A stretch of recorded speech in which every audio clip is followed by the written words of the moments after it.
Good day, everybody, out here, in there, everywhere. Welcome to another U.S. Politicals in Review. I guess it's fandom related. I want to kind of, yeah, I know. By the time this video goes up, we've had a second debate already. But I'm kind of falling behind the cycles, man. Something more important came up, quite frankly, than this first, what I'll call a debate. I guess colloquially I'll call them dueling roasts, because that's basically what they are now. Political discussion has gone down to such candor as to not talk about issues, not debate issues and what we think about policy and social policy and fiscal policy and any of that. There's no more substance. What it now is dueling roasts. How many zingers can each candidate get off on one another without punching, or on themselves in this case, a little bit. But yeah, so I guess I need to talk about that first debate before we have the second debate this evening. I'm really running the line here, and when I put up this video, the second debate will happen, so you're going to be confused because you're going to think, oh, he's talking about that second debate. I'm not. I'm talking about the first one. So, and particularly, I'm going to be interjecting a little bit about the fandom's reaction for the most part. So, because I got to tie it back to this thing somehow, okay? That's what I got to do. So let's talk about Donald Trump.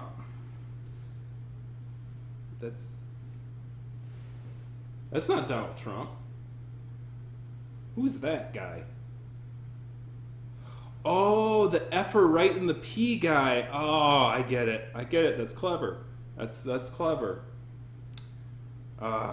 Man.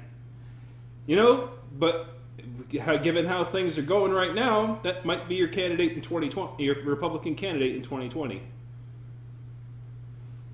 Who knows? But to this guy, okay, has a reputation, and so when I'm talking about the things that Donald Trump has done in his past, and particularly the ones that furries are angry about, I don't want to ruin this good man's reputation. Okay, as even though he's only famous for photobombing journalists and saying, F'er right in the P! Yeah, he's got a reputation to uphold. So let's move on and get the actual picture up there. Ah, there we go. That's much better. Anyways, technical difficulties aside, this is Donald Trump. And everyone knows who Donald Trump is, right? So everyone knows Donald Trump. Everyone knows the guy. He's running for political office and blah, blah, blah. So he had a debate with Miss Clinton, and it went rather well. Nothing went wrong. Nothing at all. Not as bad as the videotape that came out later, which was basically what I was referencing when I brought up the F'er right in the P guy. Because Donald Trump's leaked a video, a video leak this basically just recently about him saying, "I grab ladies right in the private areas, in the bottom of the bathing suit areas," and it's like, oh man, you could grab whoever's kitty cats you want out there when you're rich, man. You can grab those kitty cats. You can grab this kitty cat, all these kitty cats. You can grab any kitty cat you want when you're rich, man. You could be like an old cat lady and have all the kitty cats that you want. When, whoo, that smells. Yeah. Basically, you know how sad this has gotten, really? That Access Hollywood and like TMZ are now actually, newsbreakers in this election cycle, and they're actually legitimate news media in this election cycle. Access Hollywood and all those tabloidal things that makes every nerd man go, freaking gossip rags, blah blah blah blah blah. Don't care. Give me something with actual statistics and information and stuff like that. Our discourse has become so debased that the most debased tabloids are now legitimate news rags. God, can this election cycle be over yet? Please. I don't want Access Hollywood being the heroes of 2016. But I guess we all gotta be heroes sometime. I guess they have their day, we have our day. But that being said, let's talk about the debate, or the dueling roasts thing I was talking about. So, the thing that eclipsed the news cycle, forgive the expression, was Donald Trump's story about how he treated Miss Universe in like 1996. By the way, this whole first dueling roast, thing, it just shows like is basically like you were stuck in the 90s.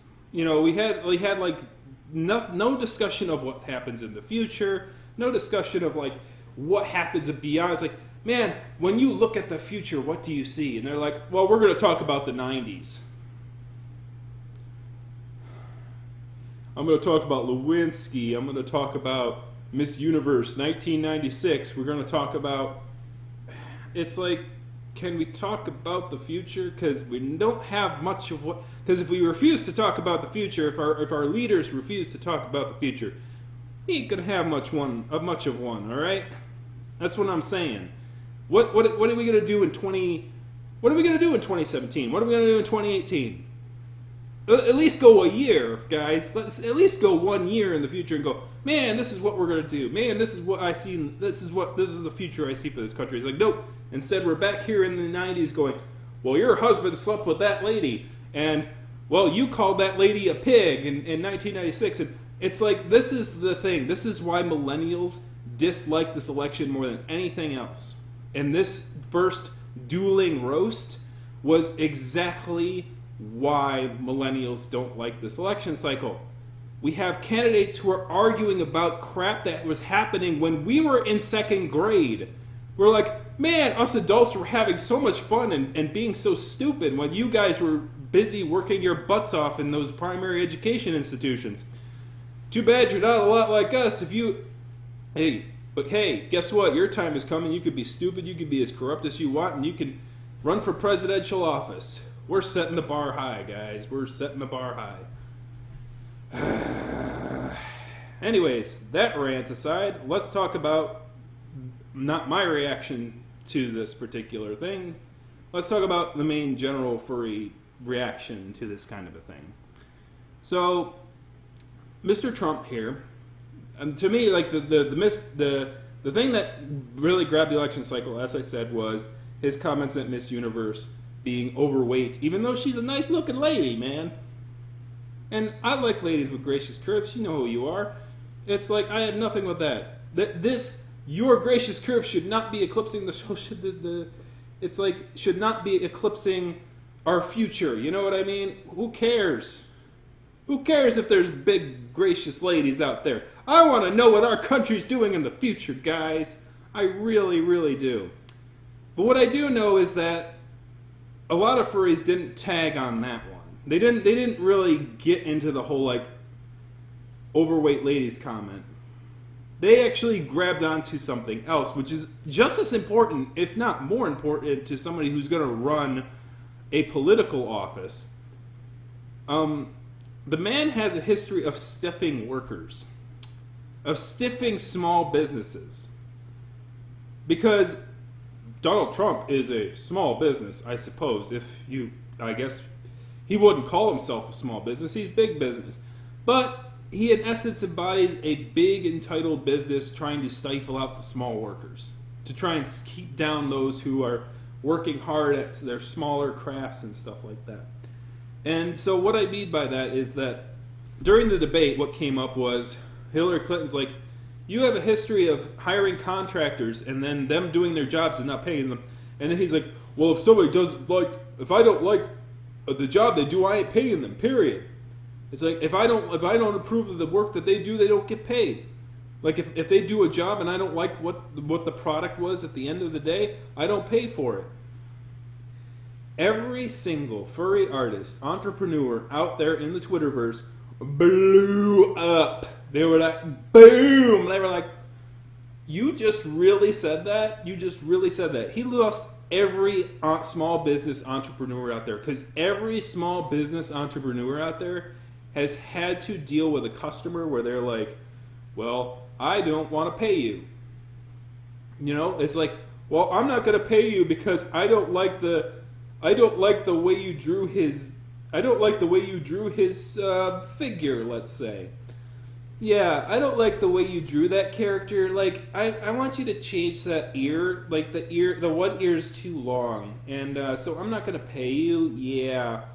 And it's like, no, you just don't have the money, do you? No, it's just I don't like the quality of your work, man. Yeah. So basically, every furry artist, which is probably most furry artists, who has been stiffed by a customer because they refuse to pay because of the quality of their work, even though they put their heart and soul into it, even though they did provide the best product they felt they could, given the circumstances, can understand the pain of those contractors. And even worse is that it's like for art, there's time, there's materials, there's stuff like that, and those are nothing to scoff at. But when you're a contractor who's building buildings or, architecture, there's a lot more up cost to that than like drawing. And artists are like, well, there's a lot of up cost, but it's not that much up cost, okay? That's a lot of up cost. Stiffing those guys is really, really, really terrible. Like, it's a really terrible thing to do. Because it's like they have a lot of up costs, they have a lot of upkeep, and it's just a horrible thing to understand. And that's just the one that showed up in the debate. A story came out after the debate where it is probably out before the debate, but the debate brought real attention to it, was a story of the caterer at their wedding, at one of Donald Trump's weddings. I don't know which one, but one of his weddings.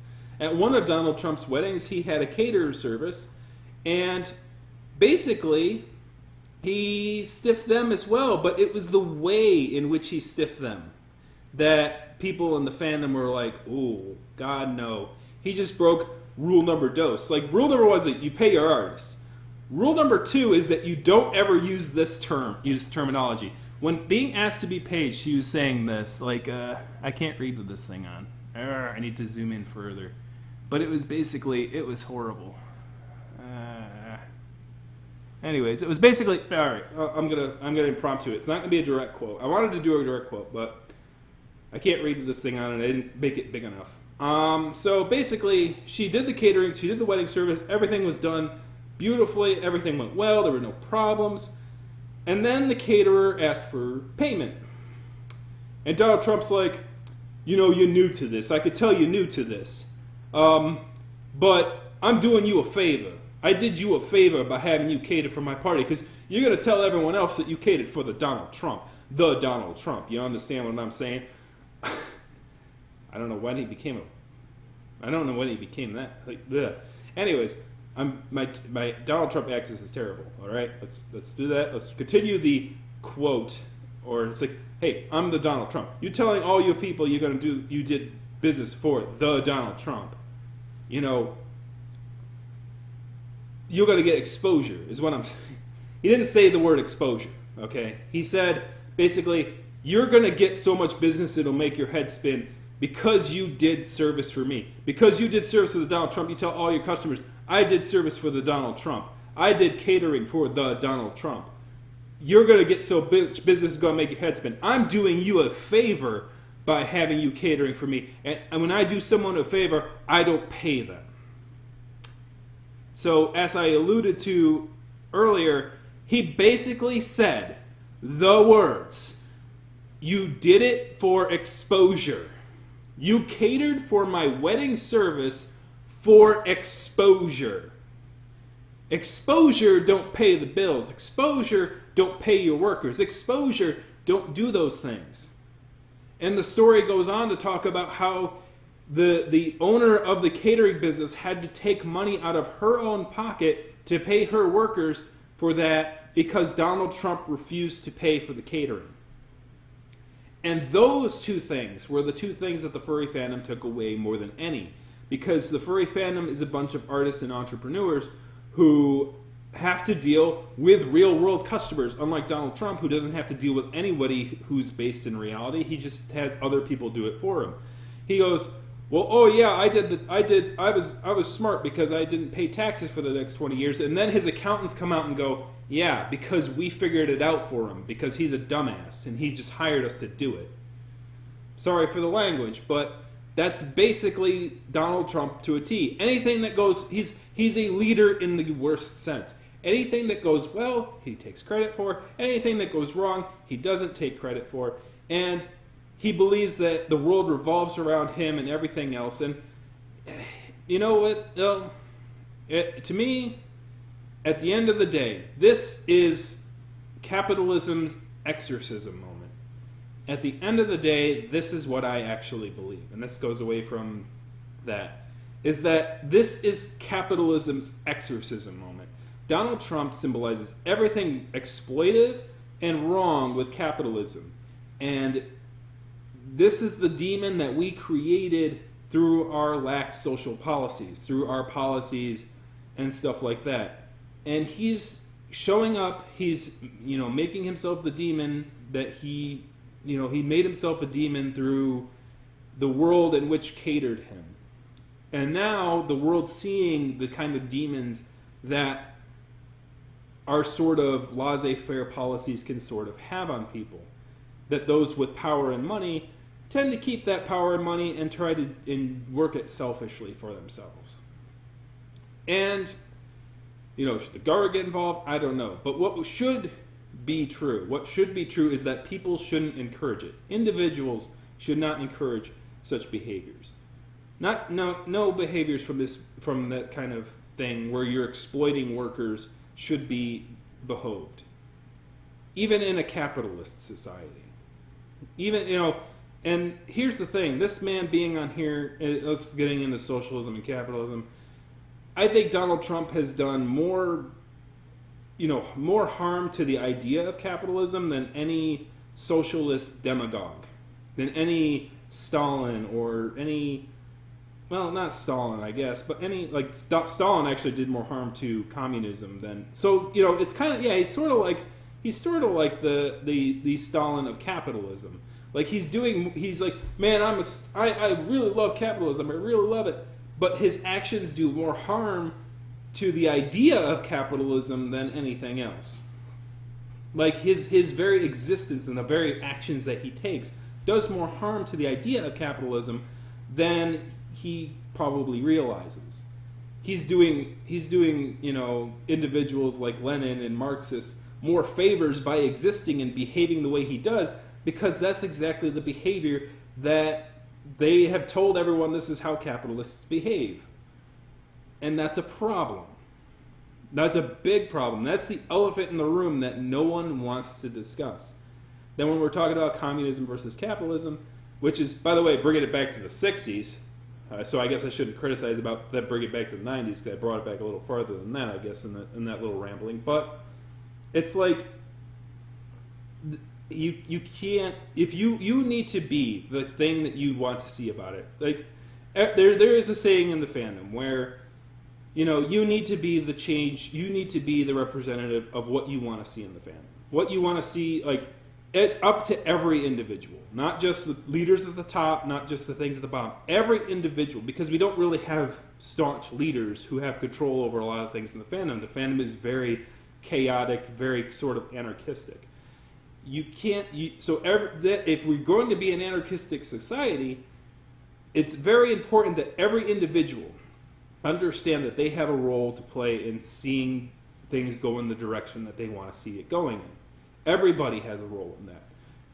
And some people don't want that. Some people just want to have fun and do what they want to do, fine. But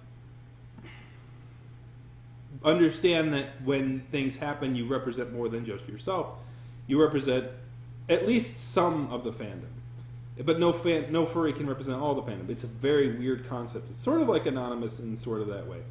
But same thing, but even so when it comes to political concepts such as capitalism, socialism, you have that idea too. Every individual who believes in socialism or capitalism needs to behave in a way in which they feel it reflects the better of their demons. Because every concept, every idea, every group in the world has good and it has bad to it. There's goodness and there's corruption in all factions.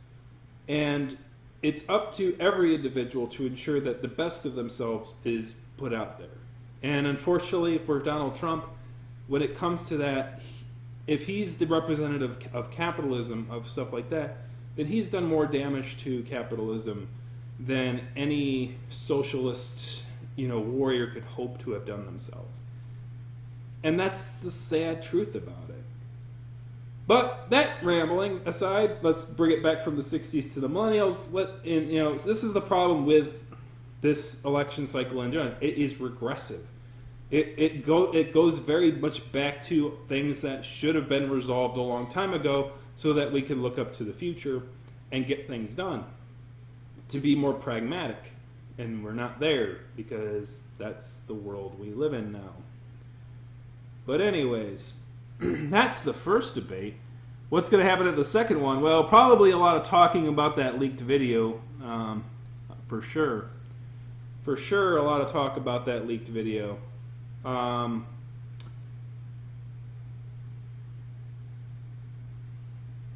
Yeah, that probably is going to be about it. Like, how many times are they going to bring up that leaked video? Multiple times. All the times. Every single time. The sun is getting really bright and I probably can't see anything on my face here.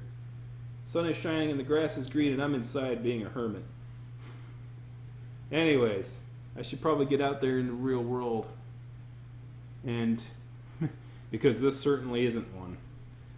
I'll see you later. Click the like, subscribe, comment button. I'll probably do a second video this week revolving around the second dueling roast of Donald Trump and Hillary Clinton. Let's see if Donald Trump can actually... Here's the thing I predict, though. Donald Trump's probably going to go, well, I'm taking the gloves off now, man. I'm taking the gloves off. I'm taking them off. I'm going to talk about all his dirty little secrets I have about you, and, oh, your husband had love affairs with Monica Lewinsky. It's like, we know that. What do you do? You bring it to, oh, he had an affair with Monica Lewinsky. We know that. Bring up something new. You're stuck in the 90s still, man. At least their videotape was from 2005. At least it's more relevant. I don't know. But anyways, man, I'm going to get a lot of hate mail for this one. I expect it. We're talking about politics here. I expect it. Well, Hillary Clinton did that. Yeah, I know she did. Are you going to do a roast on Hillary Clinton? Yeah, probably. She did this, that, and the other thing. Yeah, I know. But at least her controversies are around political decisions. Not around whether or not, not around how many cats she's grabbing or wants to grab. But that, I guess, is another topic for another time. I guess we'll go through it now. It's like everyone's like, "Oh my gosh!" Here's the thing, too. Yeah, his words are debased. It's disgusting. It's gross, and that kind of stuff shouldn't fly anywhere. And it's hard for me to think if Kennedy wasn't Kennedy was rumored to be a horn dog. You know what I mean? A lot of the presidential individuals are rumored to be pretty horny individuals. And not because they, I guess to put it bluntly, like Kennedy was known for that kind of thing. I don't know, there's some other presidential individuals who were known for being a little rambunctious and young, I suppose. And the fact that Donald Trump can be that at 59, ugh. It's kind of gross to think about, but man, and that's another thing, ladies. Like, I think every lady out there is thinking the same thing about this thing. It's like, man, why can't men have a version of menopause? No, seriously, why is it that men get to be horn dogs at 59 and we ladies have to suffer because we have biological cycles and stuff like that? It's not fair, man. It's not fair. It's stupid. Anyways, I don't know what I'm talking about. I'm a dude. Anyways, we'll cut it there. Thanks very much for watching, and thanks for putting up with this rant for like 30 minutes or however long it was. If you want to see more, click the likes. If you don't want to see more of this, click the thumbs down, and I will back off. I will back off faster than a Republican congressman to a Donald Trump comment. I will back really up really fast, okay? So yeah, just click the thumbs down if you don't want any more. If you want more, click the thumbs up, and I'll probably talk about the second debate regardless of what you decide. But you know, I want to make a channel that, you know, people in the fandom and outside the fandom can have fun watching. So that being said, thank you very much for watching. Kick that like, kick that subscribe, kick that comment button. I need to come up with a catchphrase. All right, thank you. Anyways, have a good one.